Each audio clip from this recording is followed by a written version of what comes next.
Good day, citizens of Altitopia and the greater beyond. My name is Eli. I am your resident and ghost host of this round of G-Talks here on Mayday Roleplay. Today, we're sitting down with the jockeys and storytellers of Godzilla, King of the Cosmos, to peel those onion layers back and to get to the heart of some of the powers that make the greatest machines made by man. If Godzilla, King of the Cosmos, is a new word to your ears, please check out the series now, available on VOD right here on YouTube and anywhere you get your podcast. We have an extensive catalog of content, so be sure to check it out. But first and foremost, we want to give thanks to the patrons in our lives, and our operator patrons continue to keep Mayday going, so we can keep playing amazing games here with new friends within the TTRPG space. So thank you, Advance Swarmy, Alex Johnson, Bimble Ward, Cameron S, Onk, OG Pan, Ren, and WTF. If you like us here at Mayday, Patreon is one of the best ways to do so. $5 can get you access to amazing early releases, extra content, and priority to tables for upcoming games run by various members. Not to mention our beautiful, vibrant community here on Discord. They're really awesome people to converse and talk to and have good fun. But if Patreon is not something that is your speed, feel free to check out our Ko-fi and our sticker shop for fun goodies. You can find those links in the bio below.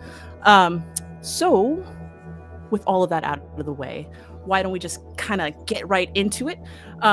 Let's start with a refresh on some of our names and our characters for our game Godzilla, King of the Cosmos, starting with Darryl. Who are you? What were you? Hi. I am Darryl. I played Ty Walton, aka the Judge, who is also the I wanted to say politician because that's how I was playing it, but no, he was the officer of the group. Send it to someone else. I'm bad at intros. Allison. Hey y'all. I was playing Carol Worth, the scout. Her call sign was Brain, and she had a very deep connection with Godzilla. Yes. Super deep. Caleb. I'm Caleb James Miller. I played Roosevelt, call sign Mayor. He was the loose cannon of the group. I was the ace pilot. And I did kind of set out to kill Godzilla and then ended up falling in love. Who knows? It's very good. So, Zach. Hello, I'm Zach. I played Cebi Russo, call sign Ruse. I'm the hacker. And I also kind of fell in love in a way at the end. Oh, that's right. Yeah, you did. Forgot about that. I'm Sergio. I am the, I was going to say handler, but I was the storyteller for the game. And I played everyone that they didn't. Beautiful. Yep. So I think this is kind of, I guess I'm going to kind of like break this into like two parts, because one is for Sergio and then the rest is for everybody. But the one thing I want to know most is like, how much of Godzilla's lore did every single jockey kind of walk into this game with? And did it like help inspire anything, or the lack of knowledge inspire how you guys built your characters or your attitude towards the entire story? And then for Sergio, since I know that you're very much a huge kaiju fan, as am I, what about, you know, Godzilla and kaiju stuff that you wanted to bring into playing this Beam Saber game? I'll let the players answer first. Because I never actually asked any of you whether you know anything about Godzilla or not, so I'm interested to find out. Oh, so there was no like passing of Godzilla lore. You were just like, come play a Godzilla game, and everybody was like, we got the info packet that Sergio gave to us, and I was like, this is all I need to know. That's how I was just like, this is all I need. But to answer your question, from me, how much lore did I have? I saw the one movie that no one talks about. No. The 90s movie, right? The cartoon that was made based off of that. And Which then one's good? Kong versus Godzilla. That is all I've seen. Drunk full of one of those. It's similar. The first Godzilla I ever saw was the 1998 Matthew Broderick run, of which we are not supposed to talk about. As a kid, I thought it fucking slapped. I loved that shit. I was all about it, and then I grew up and realized it was a horrible movie.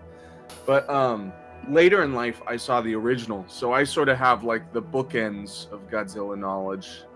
But I really fell in love with the original and the message it had about weaponization and the way that the world was moving, and loved that. But no, I just had the beginning and the end, and I've seen a few in between. I did see Kong versus Godzilla, which is a modern masterpiece, but you had obviously seen not something a whole with lot. Mothra too, right?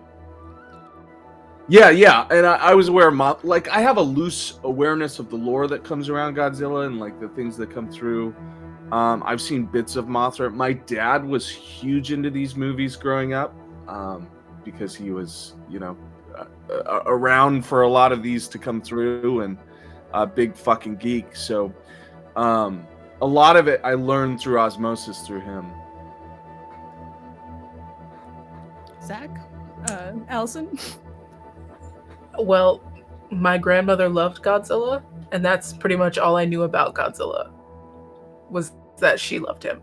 Your grandmother sounds. I love his grandma. Yeah. Amazing. Yeah, she was super into it. That's it. I'd never seen a movie. I knew about Reptar. Oh, And was like, I know where you're getting that from, but that's what I brought to it. this game should have been about Reptar. I'm now realizing we should have been babies fighting Reptar. Spin-off. Sergio, if you need a sequel, It's a if remix. we haven't angered the people who make Godzilla enough, we can anger the people who make Rugrats enough. Yes, And yes. that could be our whole steez. I'm typing it out now as we speak. You joke, but I won't be surprised if it comes to fruition one day. Yeah, similar. I think Reptar was my biggest cultural touchstone on Godzilla prior to this game. To kind of the shock of a lot of my friends who were like obsessed with Godzilla. So I said I was going to be in an AP about Godzilla, and they're like, "Oh, you should watch this. You should do this." I'm like, "I'm just going to go in pure. I'm going to go in pure, and I'm just going to see what happens." Yeah. And I think actually when Sergio asked me about the game, I glommed on more to the mech element. I was like, "Oh, I love mech stuff." And he's like, "Yes, let me turn your attention back to Godzilla." I'm like, "But what about the robots?" So that was like a cool crossover point for me. Oh yeah. Yeah, I realized it was like a Venn diagram where I was like, hopefully they like one or both. In terms of, go ahead, Caleb. Playing did honestly make me appreciate it more, and since then I went and saw -1 maybe 3 times in theater. Yes. Which, Yes. how great that while we were making this -1 sort of came into release, and I was able to really understand it. Yeah, that was kind of just a happy accident because I had planned to reach out to all of you and then learned of Godzilla -1's release. But for me, obviously I grew up watching Godzilla. What was the original question again? What I was trying to remember like how you. Your love of kaijus and stuff. Like, pretty much what inspired you to make this game. Yeah, I mean, the inspiration for the game came in 2 different ways. One of them was that I just had this premise in mind of a setup for a game, and since working with Mayday and just kind of playing tabletop games, I've learned to really love and appreciate the generative aspect of tabletop games. So I had this idea for a Godzilla story, and I was like, gee, I wonder how that would play out. And instead of doing the hard work of being a writer and writing it all down, I was like, let me just get a bunch of my friends around and we'll roll dice and figure it out. But what came to happen is that once we recorded it, and I was really happy with the results, it was such a fun 3 sessions. There were like 3 4-hour sessions. Once we were done, I just thought, I mean, I can't just slap this, with an overlay and export it. I have to really do justice to the great performances of all the players. So the music was going to be obvious, but then the sound effects and then the graphics on top of it, I had to really kind of push it beyond what we've done before at Mayday, and it was worth it to me. I mean, I think I put more man hours into editing it all than maybe Doomed to Repeat 1 and 2 in terms of just like editing and stuff. Not saying Eli's work, I'm saying my own work of editing and whatnot. I mean, this was pretty much the entire Christmas holiday break was editing this project, but it was worth it because I was just really happy with it. Yeah. I will say, but in regards to your work in editing this is the first actual play that I've been in that I've actually listened to, and I truly do not like hearing myself in anything. You did such a good job that I was like, I have to listen to this just to hear the stuff that you did. I mean, I appreciate that. I mean, that was really my goal, was like, I am the type of handler where I like to go kind of action first and storyteller. I like to kind of I'm really concerned about pacing, especially because like this is like a visual medium where we have an audience, and like although APs are very different than movies and TVs and stuff, I do think there's a happy medium where you can like preserve the great performances of the players, but then like get past the unnecessary wasting of time or jokes that don't go anywhere or whatever. Not that you guys were very guilty of that. We have a blooper reel that kind of covers some of it, but for the most part, everyone was so great and in character the whole time. We moved quite briskly. Yeah, it did feel very snappy as a performance the entire time. It didn't feel like much was wasted. Which is hard to do because so many of us were playing like these highly stylized, I don't want to say ridiculous concept because I don't think anyone was ridiculous except maybe me. But like there were so many moments where I was worried as a performer of like, well, hopefully we don't degrade this into making it matter less. Hopefully the ridiculous shit that we're presenting isn't bringing down the product so much that we're going to have to cut a lot of this. But we were really good about making those moments matter enough at every point that we were moving on to the next. Was some of that like with like how you guys chose some of the playbooks you guys ended up picking for your guys' mechs, kind of how you guys built up these like characters came from that? I know for myself, Roosevelt came to life before I had the playbooks. Sergio reached out to me and was like, hey, I have this really crazy idea, but I want to tell you ahead of time, character-wise, I want to do something new with everyone involved. I want you to go balls to the wall. I want you to create something that we haven't done before and, make something that's interesting to watch and not so grounded in reality because we are playing the giant fucking lizard game. And from there I was like, oh my God, okay, so he wants the guardrails off, which for me, I love guardrails. Guardrails are where I live and it's where I like make my best work, I think. But I also fancy myself as like a person that does well in chaos. So I wasn't sure what was going to go on, but I knew, okay, he wants something crazy. He wants me to be a little, outside the box, and it's a, Japanese fiction about what war had wrought on their entire country, right? So what can I do to reflect that? And the first thing I thought was like, well, I'll just go heavy on the fucking Americana. I'll be the fucker that dropped the bomb.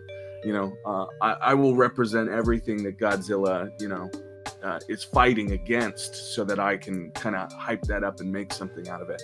And then I found the Ace playbook and I was like, well, this just, reckless and they fly first into combat without thinking and they're the greatest at what they do. And it just rang Roosevelt and I went from there. Was that how you, everybody else, kind of how you guys handled building, the type of characters you guys ended up being through your guys' playbooks? Like, what was part of the process in like creating each mech, each person, each jockey, Mine was built of my rampant control issues. No.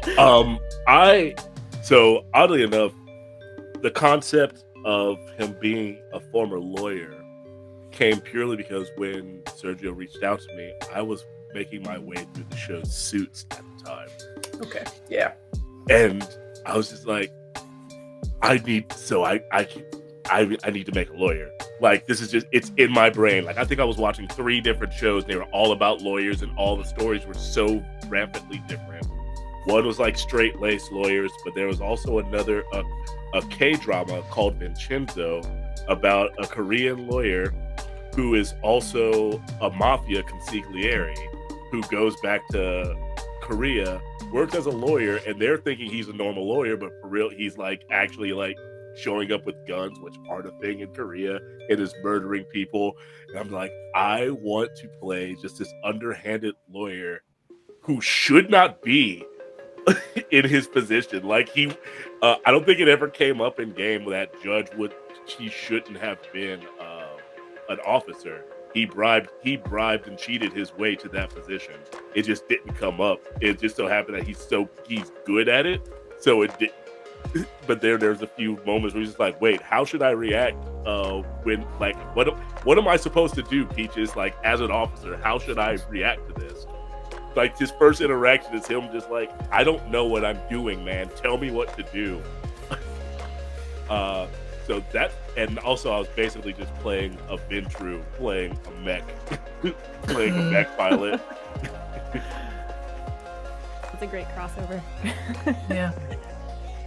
For me, I've talked about this in other contexts, but I really struggle actually creating characters when I don't know who the other party members are. Like, I really thrive in being the gap filler or like the balance to the group. And so when Sergio said like, hey, here's, the vibes of the group. Of course, I'm the last one, right? He's like, are you playing a character? Who are you? And he said something like, we really need someone with a strong connection to Godzilla. Perhaps even a psychic connection, which, not being initiated into Godzilla lore, I didn't realize that was an option. And as soon as he said that, I'm like, oh my gosh, yes, like that's me. I'm just gonna really lean into that and kind of explore what that could be in a semi-serious way. Like, she did have some trauma, but she also was a little goofy. And I just kind of built her from there. And also I leaned into the nerdy element, because I figured we could use some sort of non-helpful entity.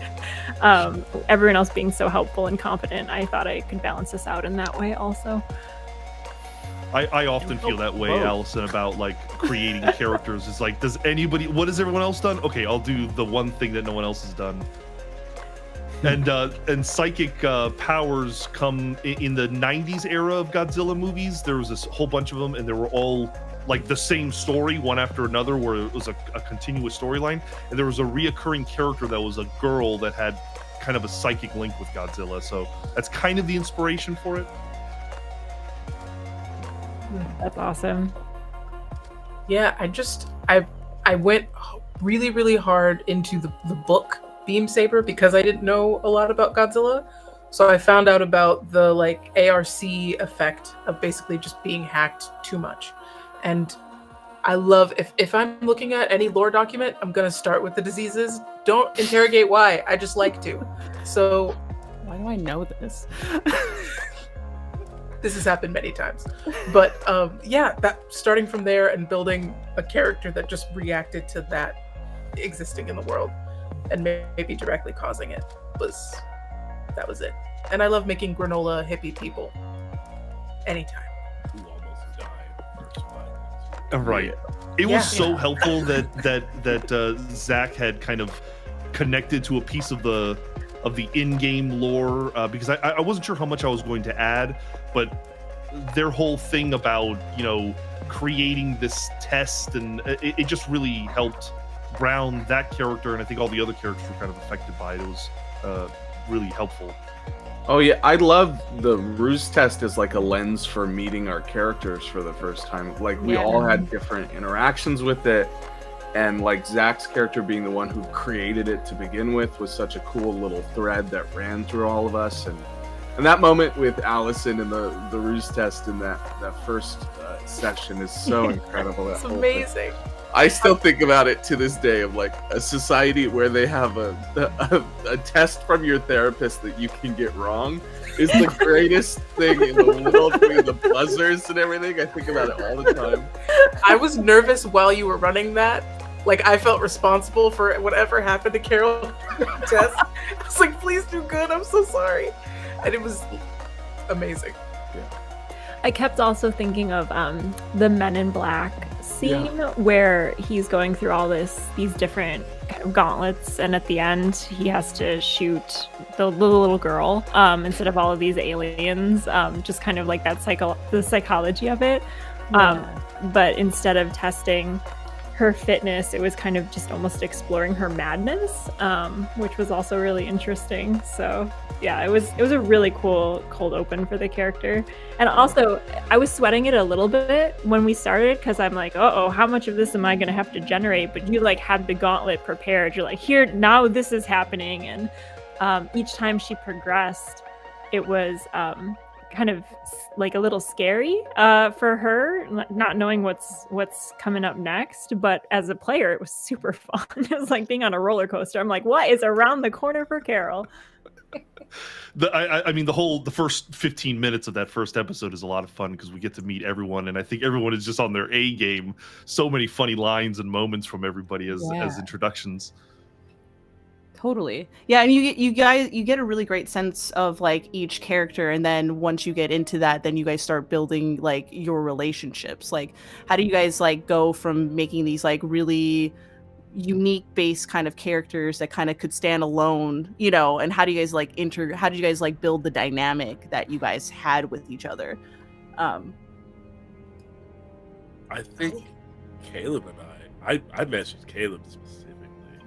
It's like, we have to have this Inglorious Bastards, you're my boy blue type of relationship, where it's like, oh yeah, because it's like, if you're the one that like that actually can fight, and I'm the one that gets you out of all the problems that you're in. Like, that was basically our whole dynamic of, even though he was the mayor, like, I'm the person that should have actually been the mayor. So I'm just like, no, this is how you actually do your job.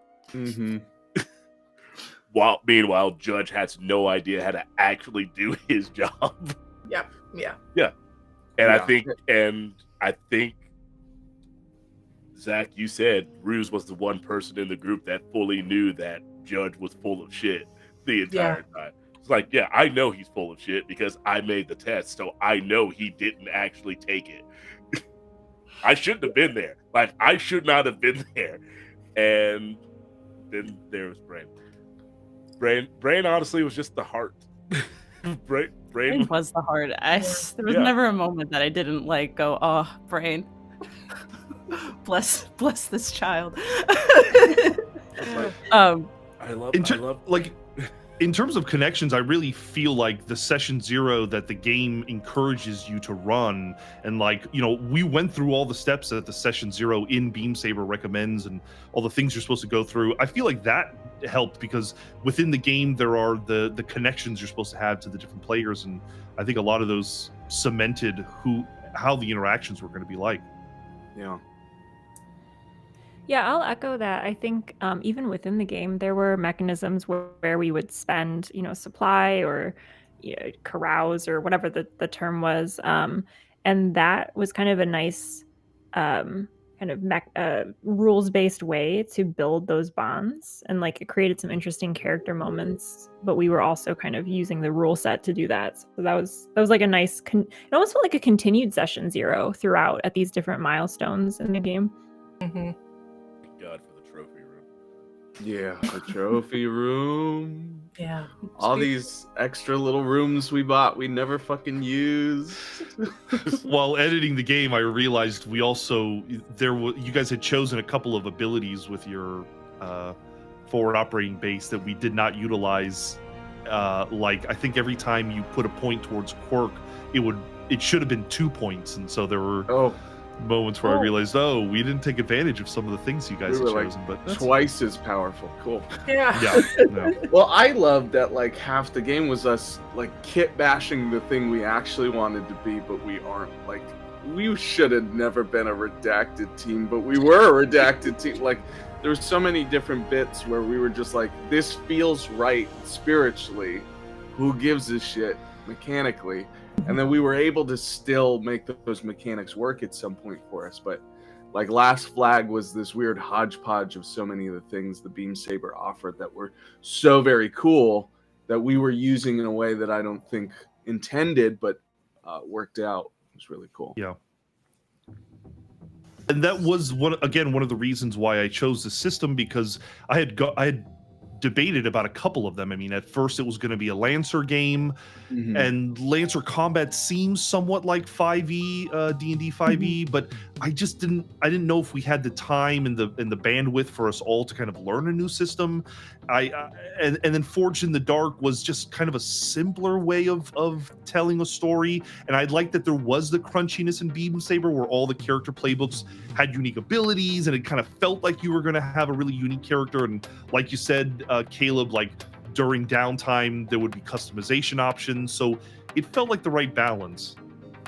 Beam Saber seemed like a really manageable kind of system, especially for people who are kind of into TTRPGs, and even sounds like even for folks who are like jumping into a brand new kind of system. I just want to say something to Caleb's point. Sorry, someone's yelling outside. My window's open. When you said we were redacted and we shouldn't have been, I honestly think we were good up until Sergio told us the actual parameters of our mission. Yeah. And that was the moment that we were all just like, what the fuck are you talking about? And then we became wild cards. Yeah. See, I was even telling Sergio, like, I don't know what it is about Mayday Roleplay. I don't know what we put in the water. But no matter what configuration of people you put at this table, we will never listen to an authority figure about anything, even if we signed up to do it. You could have us all playing fucking Marines, the most gung-ho fucking hoorah, salute the flag motherfuckers in the world, and we will find a way to immediately disregard all orders from an authority figure. And we did it in like fucking 2 seconds. We got cold opens out. Okay, fuck this place. We're doing what we want. Like, it's crazy. Darryl and Allison just jumped right into it too. Yeah. It was so easy. Honestly, setting the scene when Sergio is DMing is really just him pointing out the exits. Yeah. Exactly. Hey, this is a bad one, and we go great and sprint fast as we possibly can. It was because you immediately go, because we're thinking, oh yeah, we're this badass redacted secret assassin crew, and I think all of us went in like, we're the assassin crew. We're gonna be the one that fights Godzilla.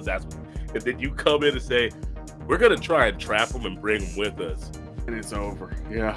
And the badass assassins are gonna be like, we kill stuff. What the fuck do you mean we're trapping it? Yeah. I'm so pleased that you guys were genuinely surprised by that, because I wasn't sure if you were going to be assuming what the missions were or like what the overall story was. So no, that was me reacting. I just kept the accent going. Yeah. There's a I was cussing you out, Sergio.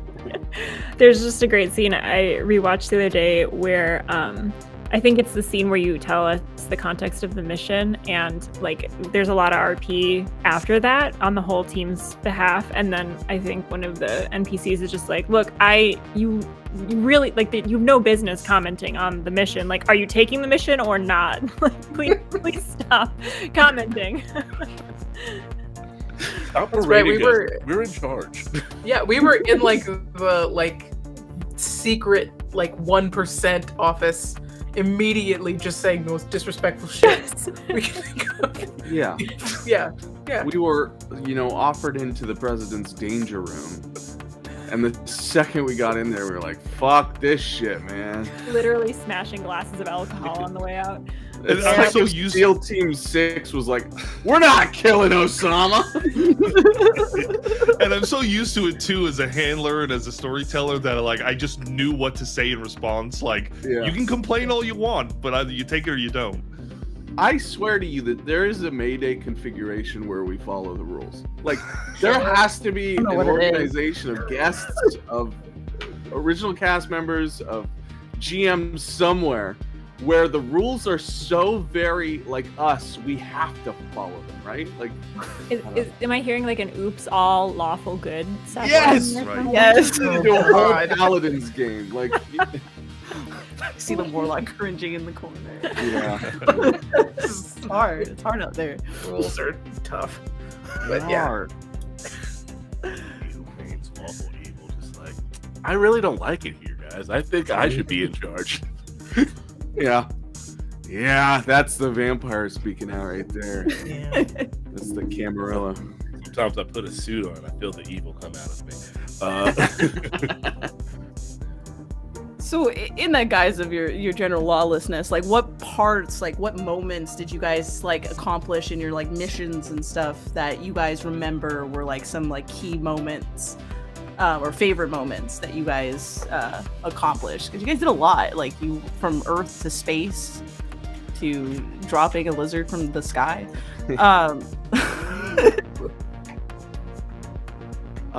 For me, I think the real turning point is the second half of the first Godzilla fight was incredible, where we were we lost so much shit in that first fight. We were on our back heel and everything, and then we finally learned how to play the game, I think, and we turned it from our back foot and came after them, and then, within a few rounds there, not that Beam Saber really has rounds, but a few interactions, we were like, oh my god, we're actually doing this. But some other highlights, I actually love the moment where we go and meet the doctor and sort of find out about the weapon that he created and like his point of view from it, and that whole interaction was really fun. Like the hatching of the plan to sort of take over the station and reverse what was going on was really fun. And then I mean, obviously, because I'm a big part of it, but driving Godzilla is like I can retire from whenever it is that I stop doing APs, very happy knowing that at one point in my career I got to drive Godzilla like a car. So. I think honestly there was a little bit more push to understand the full mechanics of the game every time someone leapt out of their mech. Yeah. That was the most terrifying thing. Like, I don't remember who even did it first, but I was like, oh shit, you Allison. can do that? Yeah. Probably, yeah, of course. Yeah. Yeah, and then I exploded. Yeah. Not long after. That's the fear. That was like, okay, we really need to. Every single time I jump out the mech, tries to read as many rules as I can. Yeah. Like, because it's a whole new game once you step out of that fucker. You're using like opposite stats. And yeah, you're literally using different stats. Yeah. Never left it once. Yeah. I like my home. I was like, there's a bar in here. There's a mini bar. I think my favorite one, giving everyone coats. Yeah. That was good. Did you always plan for that, or was that kind of like a last minute, let me do this? It came from me going into way too much detail of what I was wearing or what Judge was wearing, and I was just like, you know what? He would want his group to look like they're together, and how do they stand apart from the mundane? Oh, he's gonna get them all customized jackets. So each one, I did not write it. That was all improv in the moment, every single one of them. Another one, this goes back into us figuring out how to play the game. Anytime I helped like your characters do something without any repercussion, I enjoyed that, because I feel slowly Judge's role became, and this is the job of an actual good officer, it was slowly him figuring out how to do his job and making you all shine And that's and those are my favorite moments. It's just like, I helped you do this, so like whatever we described, oh, you just hear my voice in the back of your head, like, don't do breathe, just breathe, that type of deal. So those were some of my favorite moments of just help of making your characters look better by basically not doing anything, but just saying, I have this ability, and they get to role play it. Yeah. What about you, Serge? Like, because, with 4 extremely, like, seasoned, like, players at the table, like, were there, like, moments where they caught you off guard from your prep? They said something you weren't expecting? Well, here's the interesting thing, because Forged in the Dark games encouraged the storyteller not to be particularly prepared. And so I did have the big idea, the thrust of what's going to make the players basically take over the narrative, the state of the earth, what the summit wants them to do, Godzilla, all that kind of stuff. But the players constantly surprised me. I think it'll shock you to find out how much of the game was kind of improvised on my end. Serizawa kind of existed, but didn't really exist until the players somewhat latched onto him. The entire ending of the last episode was completely made up. I had no intention of resurrecting and like a phoenix out of the flame, making Godzilla something new. That was just like bouncing off of the players, and a couple other things too, where it was just like, let me go with this. And what's great about Beam Saber is when you succeed or you fail, it kind of describes what should be the outcomes or the challenges that the players face, and so it's always kind of making you think about the next step. So the big stuff was figured out, but for the most part I kind of rolled with what the players did, and I was just so impressed with.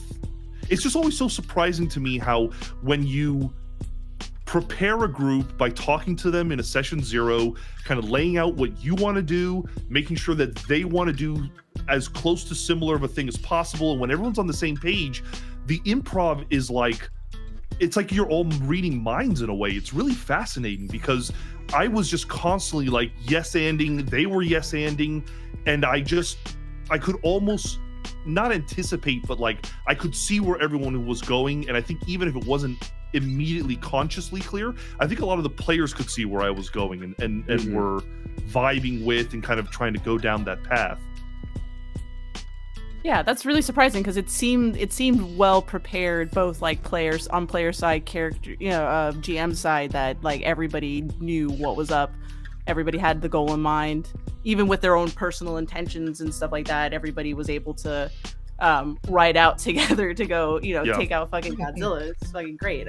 So it's super surprising. It seems that a lot of the mechanics in Beam Saber just is like crunchy in a way that like gives way to like narrative focus, so that you guys can just do like whatever. Like the turnless combat stuff was like super interesting. Like how did like you guys all feel about like playing a whole system where you didn't know who was gonna jump in next, or didn't have a set time for you to take action in the middle of the game? Like how did that work out for you guys? So it definitely took some getting used to, especially coming from systems like Delta Green and D&D 5e and Call of Cthulhu and Vampire, where it does get a little more rigid, and it's decided essentially on turn order, and those things are really important to how things interact. But once you get used to the idea that you can intercept the story where it needs to happen, you start getting an awareness of where to fall in. There's still a turn order. Like I think it's true of all turnless games. There's always going to sort of fall into this flow of who speaks up when. But I think that becomes like self-governable. It's like giving line leaders in 4th grade. The kids will adopt the idea that there's some sort of authority, and now you don't have to make the lines, right? You guys never felt that you guys were like jumping over each other, or not like giving enough time like amongst everybody during like those combats?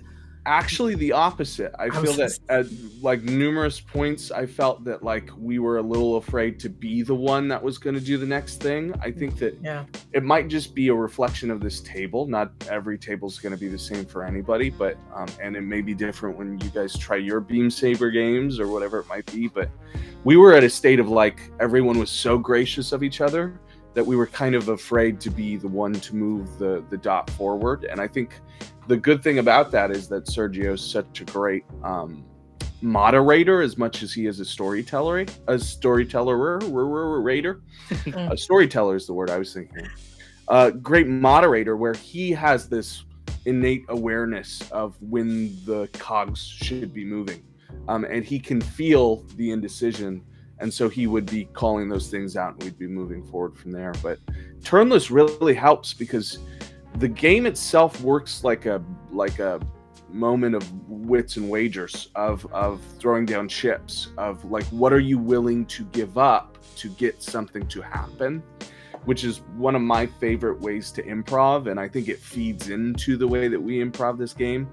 Because when there are proper stakes to every new decision you create in a world without boundaries, those stakes are what become your rules, right? What you lose is way more important than what you gain, because that's what you're buying things with, essentially. And so it really helps your improv, because like when Roosevelt comes up with that idea of making a Godzilla killing weapon, there are so many different stakes you have to put forward in order for that to become a moment. And depending on how much you put forward is how much the DM understands how important that is to you, right? If you've given everything you can to make something happen, it's really clear communication to everyone else at the table. Hey, this is what Caleb cares about. And so Beam Saber does a good job of reflecting what do the players care about, when does it matter, and when do you push that. And I'll add on to that with just the drive clock. Just a quick addition. It helps to see progress. And it helps also to understand like the zany stuff that you're doing. It actually might be advancing a clock that you didn't expect to advance. So that was like a cool. So you said removing of the guardrails, but also it puts them up in an interesting way, like where the GM can kind of show their hand almost and say like, here's how this one is going based on what you've thrown into the mix, or like what you've wagered with this this move. So that was also a cool mechanic that I don't think I've ever seen that before. I've seen it in Monster of the Week on the GM side, where like you're advancing a clock almost in secret to like keep the plot moving forward. But it did feel like you kind of put your cards out and like showed us what was going on behind the screen. So that was really cool.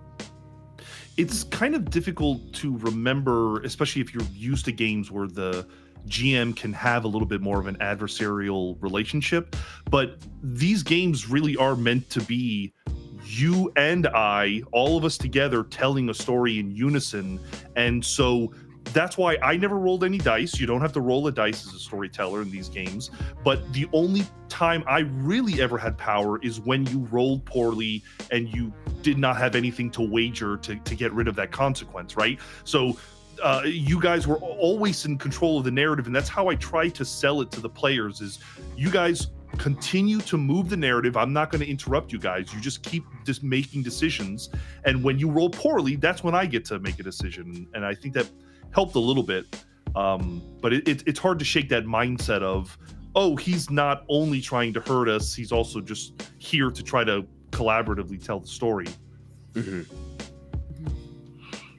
thank you for not killing me, because that was terrible. I make fun of Zach, but good lord, my dice rolls were cursed. You know, it's a unique. You know, you're in a special league of like people like Matthew Mercer, who for some reason when they play they don't roll particularly well. Good. But you got there. You got there. You know what it was? I just slightly shifted my dice tray over here. It started actually. Once I shifted it over, the dice were just like, yeah, this place right here, right in front of the camera, completely cursed. Over here, I don't know what it is over there. But did those like failed dice rolls like really change how Judge ended up being like a character overall? Like especially how you interacted with your team member, like after the mission was done, in those periods of, recollection and upgrades and stuff? Yes, because him getting riddled, like almost after every battle, like he was getting roughed up in every battle, and it started for me. I started seeing it as he's a conniving schemer. That's what he does. He will always find a back route to do things, but his crew is his crew, so he will, to an extent, he will put his life on the line. He still secretly had a bomb implanted in his mech and an extra ship part put into the head so he could escape if need be.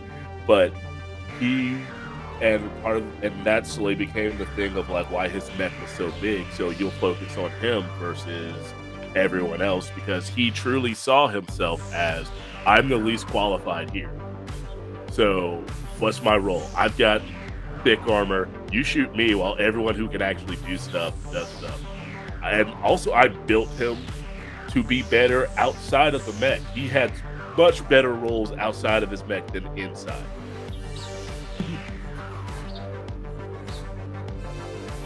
And also just he has to make the ace. The officer playbook was really good. Like those abilities that you could just throw out and maybe spend stress on, those were so clutch in so many instances. No, just like, no, you don't take stress, or no, you don't take bad things. Yeah. I mean, was there things from your guys' playbooks that you kind of just like became like a main like character trait? I know that like Caleb mentioned that like, you know, the governor was already like mayor was already built out before, and then the ace just kind of came in there. But did anybody like latch onto something in their playbooks? Definitely roll with it. During the early part of combat, where I was still like, if we punch really hard, we'll win the game. The Tesla ability, that's just like a lightning strike, was awesome. But the amount of times that we kept like giving up like parts of our own life, like hit points, to achieve something, made like warded really good because you could avoid AR consequences, which was everything I was risking my life on at the end. So that was number one. I was kind of like, I don't know if I'm going to use that in the game, but I ended up using it like 4 times an episode or something. Yeah, I mean, there's an ace ability called More Than Meets the Eye, which I guess it's got to be a Transformers play, right? But it turns you into like a second phase Dark Souls boss where you could strip the first robot and turn into the second. And I had always imagined Mayor being in this roll cage and like his NASCAR being kind of morphed into the mech itself. And so when I saw that, I was like, oh, I can go even a step forward and just have the robot shoot the car, you know? And then that becomes his second form. There was a lot in Ace where it just, I think Beam Saber does a really good job of playing the trope, and it finds those tropes well enough that they can find mechanical action for each of them. And so almost everything on Ace's sheet was Roosevelt, because it was really easy to visualize like the spear with the American flag on its back and having the living arsenal on them. Like so many of those things just fit. And I think the playbooks do a really good job of emulating what you're trying to do, as long as you find a playbook that really fits your concept. I think I just I think that's what it's like. This guy just came to the bar, just like, yeah. I'm just gonna make everyone else look good. I fucking love Roosevelt so much. Just so ridiculous. I love Judge. I loved all you guys. I mean, it was such a blast. Everybody was on their A game. And I mean, I've been waiting to play with Darryl for forever. So the opportunity to be able to like have our characters be that interconnected and so integral to each other when it came to like I needed him so much when we were out of the mechs, and then when we were in the mechs, like he was my superpower there. Like it was such a cool concept to be able to make that with Darryl and like support that and do some weird shit together. What about you, Allison? Because you're like the psychic. I know you and Sergio established that like psychic connection, but was there anything in like the scout playbook or like building, brain overall that you kind of like mainly built off of mechanically? Yeah, I think it was interesting. So much of her interaction with Godzilla had been far away, like the psychic connection could connect anywhere, and so she was having these experiences as a human, away from the battlefield. So it's really interesting to see when she got into proximity with Godzilla, like how the mech's, I guess, limitations at first could inhibit her ability to communicate with everyone else. So like I was like, how do I talk to Godzilla in this capacity? How do I talk to my teammates? So I think we had to like build in, I used one of my quirks to create like a surround sound, I think, or something, so that I could kind of talk to everyone else physically. And then also I think we built maybe like I'm looking at my sheet, a psychic amplification, I think is one of the quirks we took. So just kind of making her mech more like her with those quirks was really helpful, because so much of Carol's abilities were in communicating or failure to communicate, or this linkage with Godzilla and kind of the information she gleaned from it. So having the mech be able to assist her in that, but at a cost, right? So like she'd have to gamble that ability if she wanted to do something else that was a little bit more physical in the combat. So that was really interesting. And then I think something that surprisingly connected with Carol, like I didn't see her as very much of a fighter, hence, the brain. So I saw her as more of this linkage or this like thinker, but her sharpshooter ability was like a really cool moment for me as a role player. That's when I think she like netted Mothra from space with her sharpshooter, which was so cool. And then speaking to the kind of open combat, not turn-based, it was really cool to do that, and then to say to Roosevelt like, okay, go for it, and have him instantly respond to that with his actions. And Caleb and I didn't talk about this out of character, but like seamlessly in character, we were like on the same wavelength. So luckily the thing I said go for it to do was kind of what I was thinking that he did. So that was really cool, really facilitated like a fun combat sequence. But then for Carol as the psychic, like, I don't know, it was kind of a cool meta, the ability says like you can see from an extreme distance beyond what's normal. And I just thought that was like a cool moment for her. It's a physical thing that she did, but also it kind of speaks to her ability to see beyond like the physical limits that the others had, so she could connect with Godzilla. It was like a very meta moment for her to do this from very far away and kind of have that foresight. So I don't know, it was a cool playbook. I at first wasn't sure that the scout was the right one. I think it's actually the second playbook I picked for her. I don't remember the first one, but I was struggling with you remember which one it was? It was some kind of rogue playbook, but yeah, you ended up not thinking it was the right fit. It was the Infiltrator, I think, stealthy or something like that. Yeah, it was a full-on an actual assassin. Yeah. Yeah, so that didn't seem right. But yeah, I wasn't sure about Scout, but it ended up being kind of like a really nice fit for her in the end.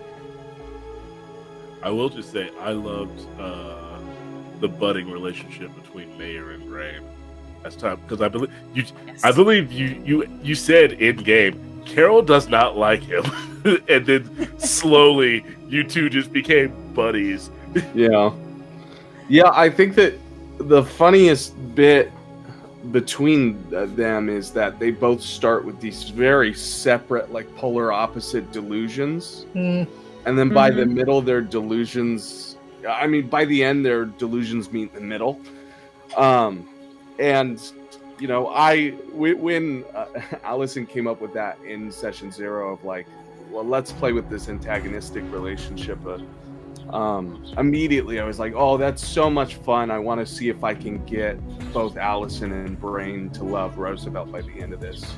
And so I think that's what's beautiful about those session 0 goals, is like it gives you an idea of where you want to see that progress.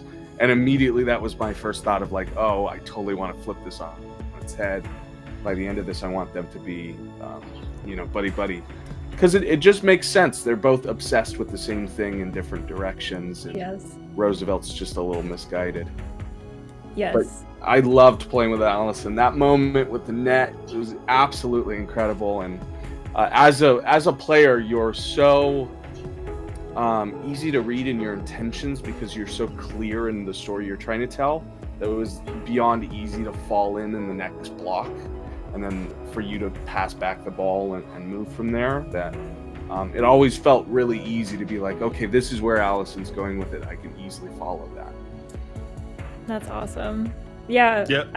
I agree. I mean, this whole table was great to play with, and I feel like it's the players and also the system that allows for that spotlighting. Because like ultimately, you know, and I think like this is just good role play, but like when you do something, you're not doing it to say like, here's what I'm doing, look how cool I am, but you're like, I'm like teeing you up for like a cool moment that we can have together. And I know Ty did a lot of that too mechanically. And Ruse also with just the system that they created, and like their own like tactical ability and technical ability. But like everyone kind of had their thing, but it was used as almost like a scaffold to get other team members to have that spotlight moment. And like I love tables like that where it's like you're kind of doing a dance almost instead of like a one woman show. It's like you're supporting your partners to make them look really good. Still mad at Ruse for not hacking that damn thing. I tried. I think I tried. Oh, you Or I got did? them. I feel like I tried. You did try, but it would have been hard to. I mean, we had established you had to like Yeah. be at the beam to hack it. So. Oh god. One thing They won. I didn't realize, and this goes back to another question that Eli asked about like how things formed for our characters down the line. I didn't expect the more Ty got good at his job, the more stressed he was at everyone else. Just like more and more in the game, he just became so stressed, and it slowly turned into what I feel like I'm good at as a role player, which is I play the straight man, which is I'm not chaos. I'm not doing the wacky stuff. And so and by proxy, you all made him become just so wacky. Like he just had his whole full Pepe Sylvia board going. Yeah. Oh yeah. Because all of you became so not careful. It's like, no, this is the stuff that I do. Why aren't you listening to me? It's like, I would definitely bug a room. Why aren't you? Why do you keep saying stuff? It's like, no, I definitely am going to kill. God, when I know it was a bit that became real. Yeah. Just all of you kept saying we're going to kill the council over and over again out loud. I'm just like, nope, that's not a thing. Yeah. I had one of my closest friends send me a message after that episode being like, what the fuck were you thinking? And I had to tell them straight up, I was like, I don't even remember saying that. So you can't be upset with me.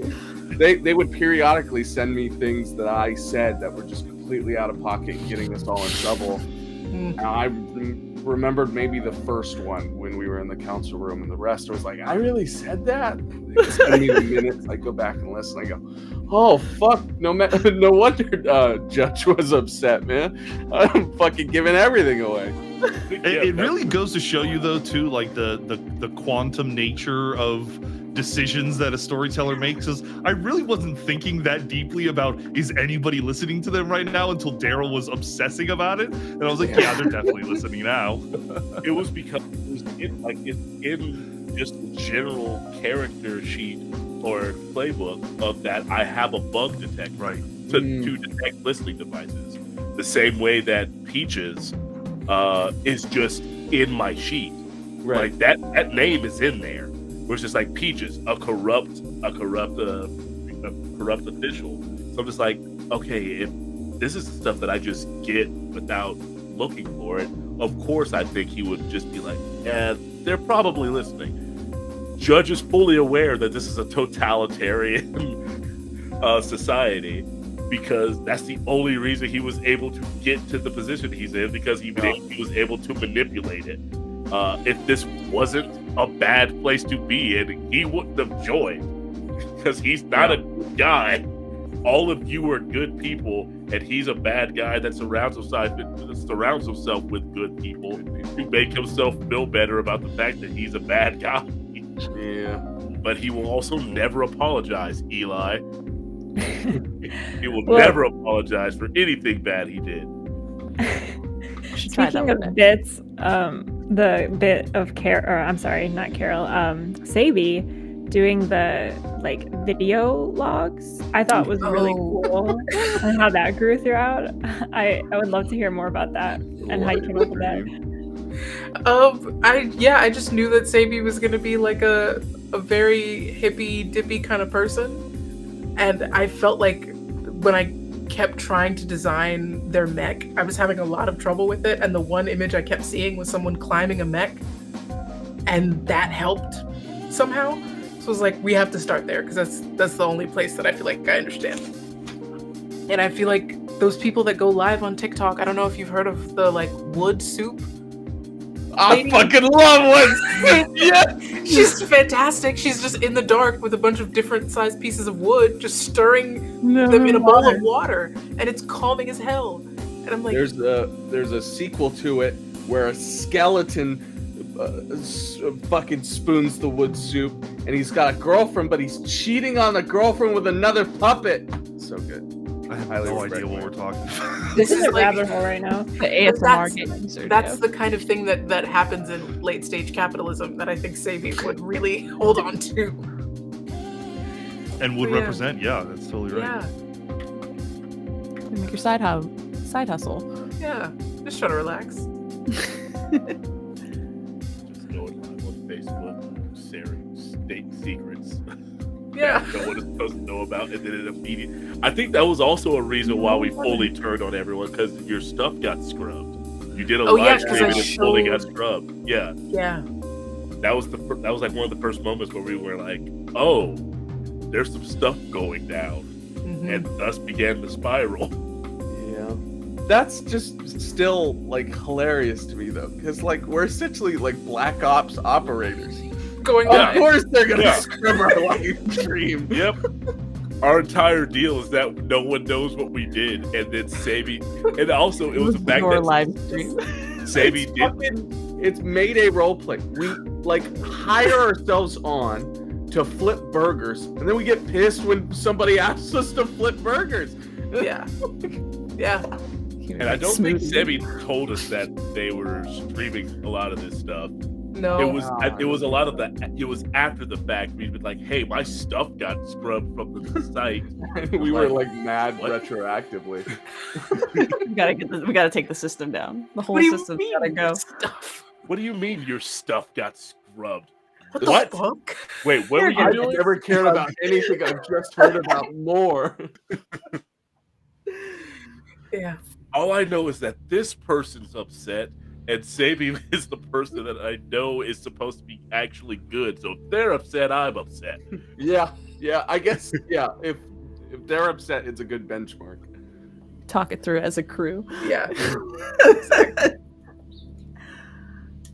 So I think we have time for one last question here for today. Since Sergio kind of mentioned that the whole last session, essentially your whole battle with Godzilla, all of that was just kind of influenced by you all making those choices and decisions, and have Godzilla kind of rise up from the ashes like a phoenix. If we decide to make a sequel of this, what would be things that you guys would like to see for the next squad? Monsters, mechs, problems, political drama. I don't know. What would you like? I'm not gonna make a Rugrats joke. I'm not gonna do it. Not gonna do it. But you could have.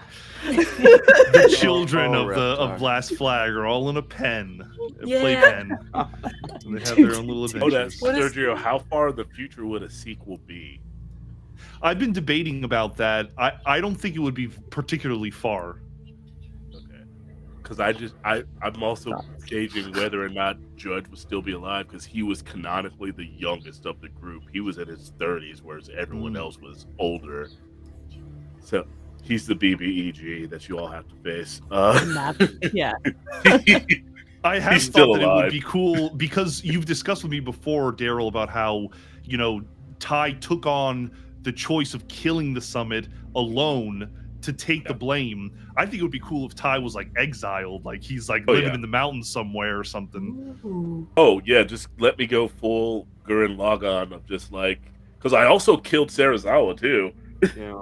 I killed the council and I committed the most actual murders of humans in this. On paper. So yeah, I'll take. It's like, yeah, I took it on because that's what a good leader does. I shouldered it for you all. No, yeah, if he's like in exile, yeah, fully, I could see that, and he would thrive. He would find a small community and somehow become the leader. And it's just thriving out of that. Yeah. But shit, I forgot the question. What do you want to see in the sequel? Oh, yes. Ghidorah? That's There has if Godzilla's good is like, and when I say good, I mean just like literally has had this rebirth as this new good creature that isn't destroying the world through its own anger, is actually causing growth. There has to be another thing that comes along that can challenge. So either Ghidorah or Mechagodzilla, but like the one that's controlled by the aliens. Yeah, They're both in different movies canonically. I did some research. I did some research, but it's all crossing over. Both of them have like Mechagodzilla, because another planet is just like, like another planet that probably had Ghidorah as their big bad. They transport Ghidorah to our planet because Godzilla's bad. Just write this down. Write it down, Serge. Well, fortunately, great minds think alike, because I'm on the same page with you for sure. It would have to be like, so much of this story of ours was humanity kind of finally finding a way to come together, understanding that Godzilla, like I always viewed Godzilla as like a white blood cell, like an Earth's white blood cell that had gone rogue because it thought that the things living on it were attacking it. So now that has been corrected, of course, naturally there's going to have to be some kind of outside force that comes with a united humanity with Godzilla as their partner in the ring. I think it would be really fun. I just want to see Caleb playing two characters, playing both the mayor and a new character, just like mayor who is super toxic masculinity, just like, hey, you're all soft now. You don't even know how. Back in my day, we were real jockeys. We got old, and I think that's really interesting to have. First, it's rare in a game, in a Mayday roleplay game, to get old for many reasons. So that was fun, and it'd be interesting to pick up from there. Mayor be very old. Mayor, so would Carol. I think me and Carol be like geriatric. That's true, because in game, like a bunch of years pass as Godzilla changes. I was definitely thinking like it would be so much fun if I had other members of Mayday play jockeys, and then have good reasons that if they need to visit or discuss with you guys, come in for a session, as like okay, we got to go talk to Ty, who's up in the mountains, and get some wisdom from him, that kind of stuff. Would love. I've become Obi-Wan Kenobi. Right. Yes, that'd be cool. I've got another pitch for the sequel, if you like.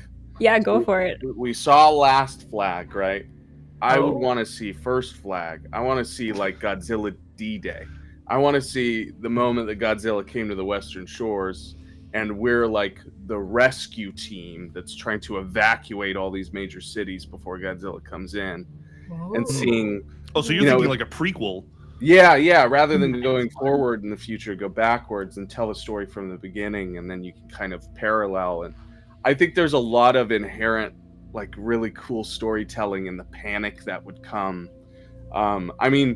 I just watched the movie Arrival, and the one about aliens coming to Earth and the panic ensuing of like, how do we communicate with these things? What does it mean?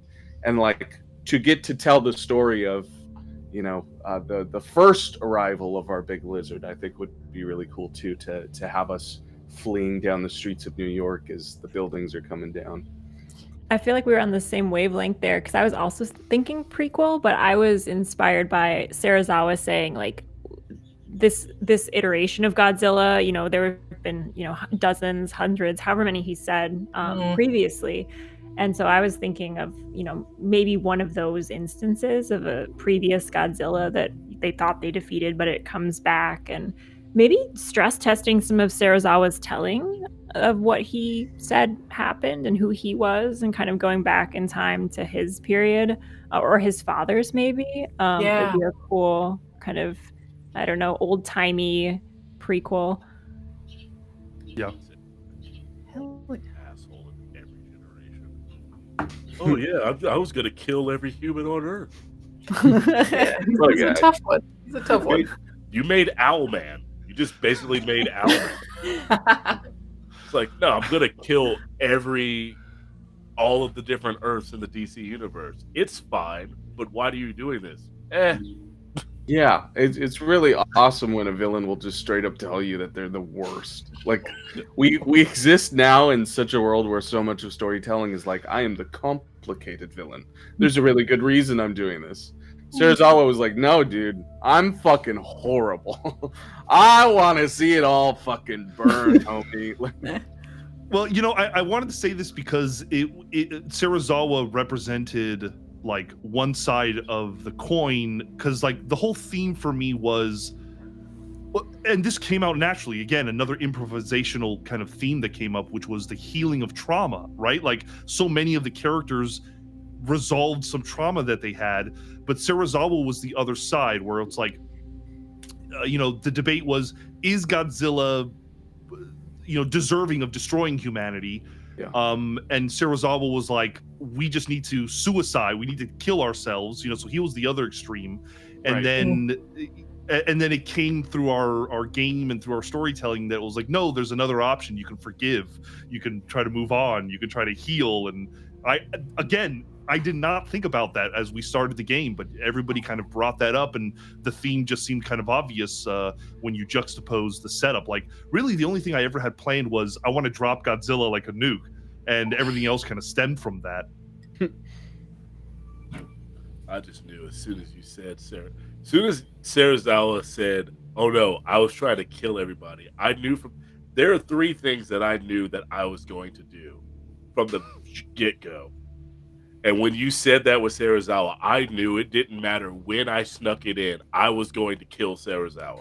Serizawa, as soon as he said, I was trying to kill all of humanity and they just took my tech, I'm like, you're going to try to do this again.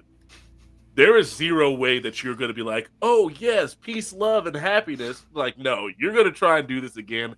And you're going to get the opportunity because you're smart enough to hack our mechs from your prison cell. I mean, maybe the sequel then is Serizawa's AI continued presence. Again, great minds think alike. Oh I thought it would be so cool if the aliens picked him up and like used him and made him AI. I'm back. Ultron. He's in Mechagodzilla. He's Yeah. in Mechagodzilla. He would love the opportunity. You heard it here first. You're screwed, Eli. It's gonna be so good though. Hell yeah. That sounds like a lot of fun. Well, I think that's about all the time we have today. So thank you guys all for coming together to chat about this wonderful system, wonderful game that you guys put together. This was an amazing story that you guys accomplished, big mechs and all. If you have not seen Godzilla King of the Cosmos, what are you doing? Stop watching this and, head over today. We have everything available on VOD, whether here on YouTube or audio only on Spotify, SoundCloud, anywhere you get your podcasting needs. We're going to go around and just, say goodbye to everybody. Tell us where everybody can find you. And most importantly, tell me whether or not you enjoy being a big mech or do you enjoy kaijus? Starting with you, Darryl. Because I wanted to start with you. Hi, I'm Darryl. You can find me on Instagram, Twitter at Mr._Darryl Dorsey. You can find me on Twitch at Darryl Sucks at Gaming. For now, it'll eventually turn into DSG, TTRPG. Big Mech. I'm a mech. I'll say I'm more Big Mech. I loved Gurren Lagann. I canonically don't like mech anime. Gurren Lagann's the only mech anime I ever enjoyed because they did stuff outside the mech. Allison. Hell yeah. Speaking of Allison, Here I am. Yes, here you are. Let everybody know where we can find you, and whether or not you're a big kaiju or a big mech kind of person. Yes. So you can find me on the internet at Insight Checked on YouTube, Twitch, Twitter. I think I don't know. I'm definitely a mech person, but I'm like so interested in this kaiju stuff that like I have Godzilla -1. I have all the movies in my queue right now, and I am just like waiting for a work break so that I can like immerse myself in the kaiju lore. But Sergio, I'm worried that like it's going to disappoint in comparison to like the story we built together. So Just watch I -1. think you spoiled -1 me. is all you need. -1, and then you can go from there. Yeah. Awesome. Well, yeah, thank you all for this opportunity. This was great. Hell yeah. Caleb. Hello, I'm Caleb James Miller. You can find me here, Mayday Roleplay, all the time. I want to take this time, I've been doing it all through Godzilla, but I'll do it again. I want to take this time to spotlight my campaign with Mayday Roleplay that's coming back this summer. Vegas by Night will be entering its second season. We're going to have a lot of surprises this season. You may see some familiar faces, maybe even some faces that we've never seen at the vampire table, but have seen in Godzilla, so keep that in mind. But I would love to have you all come and check us out. It's one of the most incredible things I've ever gotten to be a part of, and maybe my favorite thing I've ever made. So I am a kaiju person. I'm a big monster, and I love being one. I think that rampant destruction is necessary, and if I could Pacific Rim, I would. Coming to a city near you. Hell yes. Zach. Hello, I am Zach. You can find me everywhere it matters at Zach the Drak, ZAKTHEDRAK. I also live here in this box, and yeah, I will be at all of those things that were mentioned. There might also be other things coming that are a little bit furrier. That's all I'll say about that. Furrier. Oh, you'll like it, Darryl. Oh, kaiju. Speaking of fur. Yes. Beautiful. Sergio. I mean, you know where you can find me. It's here, nowhere else. I mean, you know, I barely have a presence anywhere else but here because I just love it so much. I don't want to go anywhere. It really tickles my heart knowing that Allison, who had very little experience with Godzilla in any way, has come to view our game as the canonical one true story of Godzilla. It wasn't just them, it was me too. Good. If I was like holding a kaiju and a mech off the side of a cliff and I had to save one, it would probably be Godzilla. It would probably be the kaiju. But I love both. Porque no los dos. Amen. Mecha Godzilla. That's why we're here. Godzilla full radiation. Amazing. Well, I'm Eli. I also exist and haunt about this space called Mayday Roleplay. You can find me anywhere on the socials at A Ghost of Eli, but I'm predominantly here. Thank you guys again for coming together. We had some amazing guests that joined us on this series. So thank you guys for joining us on this mission and this table. Be sure to check us out on our socials and you'll kind of see what happens next. We got Doom to Repeat coming out back soon. We're continuing on our sad ghost campaign, the Orpheus. So, you know, and much more ahead. So, yeah. Thanks, guys. Have a good one. See you later, guys. Bye. Love you all. Bye. Have a good night.